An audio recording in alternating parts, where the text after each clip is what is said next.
High tech school ವಿರುದ್ಧ ಬಡ್ಡಿ ದಂಧೆ ಆರೋಪ. ಫೀಸ್ ಕಟ್ಟದಿದ್ರೆ %3 ಬಡ್ಡಿ. ಬಾಕಿ ಉಳಿಸಿಕೊಂಡ ಫೀಸ್ ಬಡ್ಡಿ ಕಟ್ಟಿ ಅಂದ ಖಾಸಗಿ ಸ್ಕೂಲ್.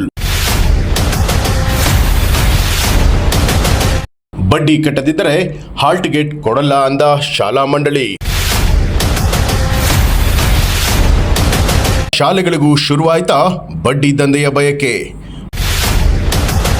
ವಿದ್ಯಾಭ್ಯಾಸದ ಹೆಸರಿನಲ್ಲಿ ಬಡ್ಡಿ ದಂಧೆಗೆ ಇಳಿದ್ರ ಪ್ರೈವೇಟ್ ಸ್ಕೂಲ್. ಎಲ್ಲಿದ್ದೀರಾ ರಾಜ್ಯದ ಶಿಕ್ಷಣ ಮಂತ್ರಿಗಳೇ, ಉತ್ತರ ಕೊಡಿ ಎಂದ ಜನ. ಬೆಂಗಳೂರಿನ ಪ್ರತಿಷ್ಠಿತ ವಿಬ್ಗಯಾರ್ ಸ್ಕೂಲ್ ಮೇಲೆ ಕೇಳಿಬಂದ ಆರೋಪ. ಕಳೆದ ಕೆಲ ತಿಂಗಳಿನಿಂದ ರಾಜ್ಯದಲ್ಲಿ ದೊಡ್ಡದಾಗಿ ಸುದ್ದಿ ಆಗ್ತಾ ಇರುವಂಥದ್ದು ಮೈಕ್ರೋ ಫೈನಾನ್ಸ್ಗಳ ಕಾಟ. ಬಡ್ಡಿ ದಂಧೆಯಿಂದ ಹಲವಾರು ಜನರು ಜೀವವನ್ನ ಕಳೆದುಕೊಂಡಿರುವ ಬಗ್ಗೆ ಈಗಾಗಲೇ ಎಲ್ರಿಗೂ ಕೂಡ ಗೊತ್ತೇ ಇದೆ. ಈ ಬಡ್ಡಿ ದಂಧೆಯ ಹುಚ್ಚಾಟ ಇದೀಗ ಶಾಲೆಗಳಿಗೂ ಕೂಡ ತಟ್ಟಿದೆಯಾ ಅನ್ನುವಂಥ ಅನುಮಾನ ಶುರುವಾಗಿದೆ. ಯಾಕಂದ್ರೆ ಮಕ್ಕಳ ಫೀಸನ್ನ ಉಳಿಸಿಕೊಂಡಿದ್ದಕ್ಕೆ ಅದಕ್ಕೆ ಬಡ್ಡಿ ಹಾಕೋದಕ್ಕೆ ಬೆಂಗಳೂರಿನ ಕೆಲವು ಪ್ರತಿಷ್ಠಿತ ಶಾಲೆಗಳು ಈ ಕೆಲಸ ಮಾಡ್ತಾ ಇದೆ ಅನ್ನುವಂಥ ಆರೋಪ ಕೇಳಿ ಬಂದಿದೆ. ಬೆಂಗಳೂರಿನ ಪ್ರತಿಷ್ಠಿತ ವಿಬ್ಗಯಾರ್ ಶಾಲೆ ಹೈಸ್ಕೂಲ್ಗಳು ಈ ರೀತಿಯ ಬಡ್ಡಿ ದಂಧೆಗೆ ಇಳಿದಿದೆ ಅಂತ ಹೇಳಿ ಪೋಷಕರು ಆರೋಪ ಮಾಡುತ್ತಿದ್ದಾರೆ. ಮಕ್ಕಳ ಫೀಸನ್ನ ಉಳಿಸಿಕೊಂಡಿದ್ದಕ್ಕೆ ಶಾಲಾ ಆಡಳಿತ ಮಂಡಳಿ ಇಂಟ್ರೆಸ್ಟ್ ಅನ್ನ ಹಾಕ್ತಾ ಇದೆಯಂತೆ. ತಿಂಗಳಿಗೆ ಸುಮಾರು 3% ಬಡ್ಡಿಯನ್ನ ಹಾಕಿ ವರ್ಷಕ್ಕೆ 36% ಬಡ್ಡಿ ಸಮೇತ ಫೀಸ್ ಕಟ್ಟುವಂತೆ ಕಿರುಕುಳವನ್ನ ಕೊಡ್ತಾ ಇದ್ದಾರೆ ಅಂತ ಹೇಳಿ ಶಾಲಾ ಮಕ್ಕಳ ಪೋಷಕರು ಆರೋಪ ಮಾಡ್ತಿದ್ದಾರೆ. ಇನ್ನು ಪೋಷಕರಿಗೆ ಬಡ್ಡಿ ಸಮೇತ ಸ್ಕೂಲ್ ಫೀಸನ್ನ ಕಟ್ಟುವಂತೆ ಟಾರ್ಚರ್ ಕೊಡ್ತಿರುವಂತಹ ಆಡಳಿತ ಮಂಡಳಿ ಬಡ್ಡಿ ಸಹಿತ ಫೀಸನ್ನ ಕಟ್ಟದೇ ಇದ್ರೆ ನಿಮ್ಮ ಮಕ್ಕಳ ಪರೀಕ್ಷೆಯ ಹಾಲ್ ಟಿಕೆಟ್ ಕೊಡೋದಿಲ್ಲ ಅಂತ ಹೇಳಿ ಆಡಳಿತ ಮಂಡಳಿ ಧಮಕಿಯನ್ನ ಹಾಕ್ತಿದೆಯಂತೆ.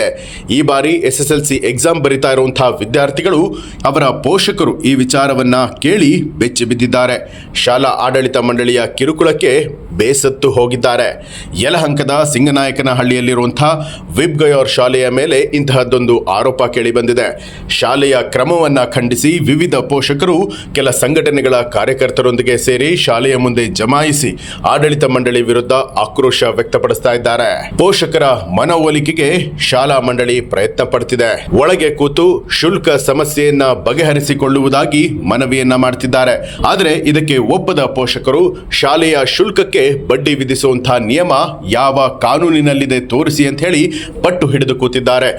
ಫೀಸ್ ಕಟ್ಟೋದಕ್ಕೆ ಬಂದಾಗ ಬಡ್ಡಿಯನ್ನ ಕಟ್ಟಲೇಬೇಕು ಅಂತ ಹೇಳಿ ಕೇಳಿದ್ದೀರಿ, ಈಗ ಸಂಧಾನಕ್ಕೆ ಕರೀತಾ ಇದ್ದೀರಾ ಅಂತ ಹೇಳಿ ಮಂಡಳಿಯವರನ್ನ ಪೋಷಕರು ತರಾಟೆಗೆ ತೆಗೆದುಕೊಂಡಿದ್ದಾರೆ. ಅದೇನೇ ಇರಲಿ, ಮಕ್ಕಳಿಗೆ ಒಳ್ಳೆಯ ಶಿಕ್ಷಣ ಸಿಗಲಿ ಅಂತ ಹೇಳಿ ಇತ್ತ ಸರ್ಕಾರಿ ಶಾಲೆಗಳನ್ನ ಬಿಟ್ಟು ಅತ್ತ ಖಾಸಗಿ ಶಾಲೆಗಳತ್ತ ಮುಖವನ್ನ ಮಾಡಿದ್ರೆ ಅಲ್ಲಿ ವಿದ್ಯಾಭ್ಯಾಸದ ಹೆಸರಲ್ಲಿ ಖಾಸಗಿ ಮಂಡಳಿಯವರು ಪೋಷಕರನ್ನ ಕೊಳ್ಳೆ ಹೊಡೆಯೋದಕ್ಕೆ ನಿಂತಿದ್ದಾರೆ. ಶಾಲೆಯ ಫೀಸ್ಗೆ ಬಡ್ಡಿ ಅಂದ್ರೆ ಅದು ಎಷ್ಟರ ಮಟ್ಟಿಗೆ ಸರಿ ಅನ್ನುವಂಥ ವಿಚಾರವನ್ನ ನಾವೆಲ್ಲರೂ ಕೂಡ ಮಾಡಬೇಕಾಗಿದೆ. ಸರ್ಕಾರ ಈ ಬಗ್ಗೆ ಗಮನವನ್ನ ಹರಿಸಬೇಕಾಗಿದೆ ಅನ್ನುವಂಥದ್ದು V2 ನ್ಯೂಸ್ನ ಕಳಕಳಿ. News desk, V2 news, Bengaluru.